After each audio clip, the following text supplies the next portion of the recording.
सबसे पहले बासित भाई, हमारी एक्सपेक्टेशन जो थी वो काफ़ी ज़्यादा थी।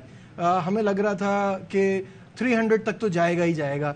क्या आपको लगता है श्रीलंका ने ख़राब बैटिंग की है या कुछ अफगानिस्तान की तरफ से कुछ एक्स्ट्रा ऑर्डिनरी बॉलिंग हुई है? बेखैर क्रेडिट देना चाहिए अफगानिस्तान की बॉलिंग को, लेकिन बैड बैट्समैनशिप बाय श्रीलंकन। एक तो सरप्राइज है मेरे लिए, मैथ्यूज जैसा बैट्समैन 7वें नंबर पे आ रहा है।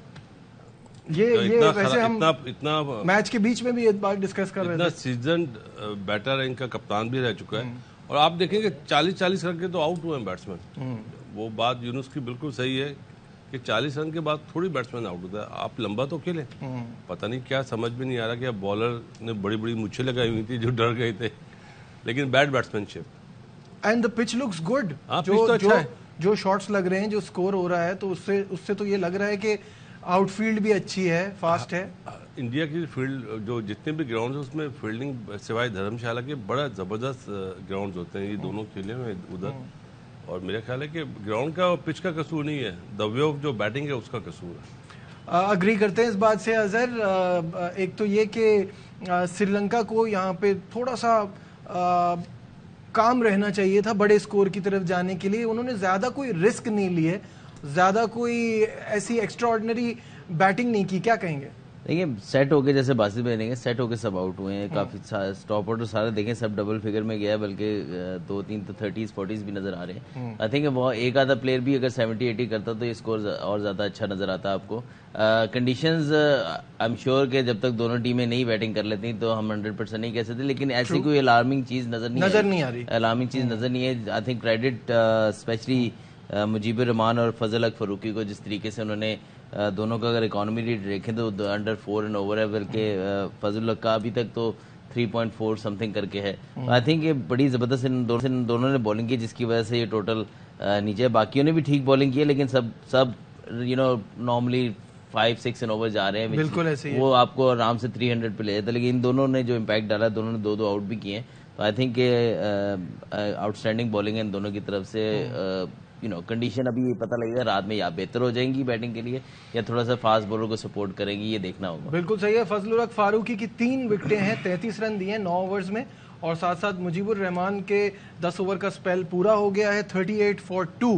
तो कामरान, आपकी तरफ आता हूँ। ब्रिलियंट बॉलिंग बाय अफगानिस्तान, और थोड़ा सा मेरा ख्याल है पैनिक कर गया श्रीलंका। मेरे ख्याल से श्रीलंका पैनिक कर गया। कोई टफ कंडीशन नहीं थी, बैटिंग के लिए बड़ी ज़बरदस्त पिच थी। बस थोड़ा सा जैसे सेट होकर आउट हुए हैं, वो मेरे ख्याल से श्रीलंका को थोड़ा सा बैकफुट पे ले आया। लग ऐसे ही रहा था, पहले 2 ओवर्स देखने के बाद 300+ रन करेंगे, लेकिन वो उसके लिए फिर लंबी पार्टनरशिप, एक बड़ा स्कोर भी बड़ा ज़रूरी होता है। टॉप 4 में जो बैट्समैन है खेल रहा हो तो फिर जाके होता है। और दूसरा, अभी आप देखें कि 185 पे 7 आउट थे। तिक्षाना ने जैसे 29 रन बनाए हैं, जो पार्टनरशिप 45 रन की मैथ्यू की और उसकी भी लगी है, तो ये इतना स्कोर हुआ। ऐसे लग रहा था 200, 210, 220 में आउट हो जाएंगे। तो ये भी एक अच्छी एफर्ट है टेल की कि कितने इंपॉर्टेंट रन हैं, 20-25 रन, 30 रन जो बनाए हैं, जो पार्टनरशिप लगी है, उसकी वजह से थोड़ी सी फाइट आएगी, एक रीजनेबल टोटल बनेगा। तो मेरे ख्याल से 40 पे आउट होना निसाका का, उसके बाद सदीरा इनका मेन बैट्समैन है जो पूरा एंड लेके चलता है, लेकिन बॉलिंग बड़ी ज़बरदस्त हुई। स्पेशली फजल हक फारूकी एक मैच बाहर बैठा, आके उसने देखे इम्पैक्ट, थोड़ी एनर्जी, कुछ सोचा होगा उसको कि अब मैंने टीम में पक्का रहना है तो मुझे परफॉर्मेंस बेहतर देनी पड़ेगी, फास्ट बॉलिंग आउट करके देने पड़ेंगे। तो अच्छा स्ट्रांगली कम बैक किया उसने।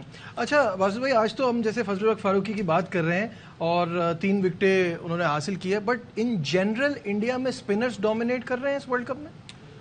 डोमिनेट तो स्पिनर्स और फास्ट बॉलर दोनों ही कर रहे हैं, लेकिन मेरा ख्याल है फजल हक की आपने बात करी, इसके बेस्ट एनालिसिस होंगे। अमूमन मैंने इसको जब भी देखा है 60 रन से ऊपर ही देता है अभी वर्ल्ड कप के। तो आज जिस वे में आप कह रहे हैं कि बॉलिंग आज तो बहुत अच्छी बॉलिंग कराई, अच्छी बॉल करे, लेकिन डिपेंड करता है पिच कैसी। जो आपने बोला स्पिनर्स, अब कल वाला जो मैच हुआ उसमें आपने देखा कि फास्ट बॉलर ने आउट करे और स्पिनर ने भी आउट करे।